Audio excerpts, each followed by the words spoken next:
lagi nagtatraffic sa may ano na to. Ito kasi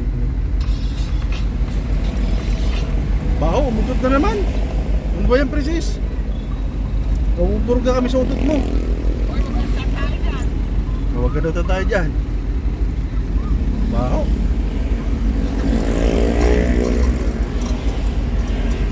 Galing na lang kami inututan ah. Dapat ang pangalan mo, utot eh. So, ututin ah.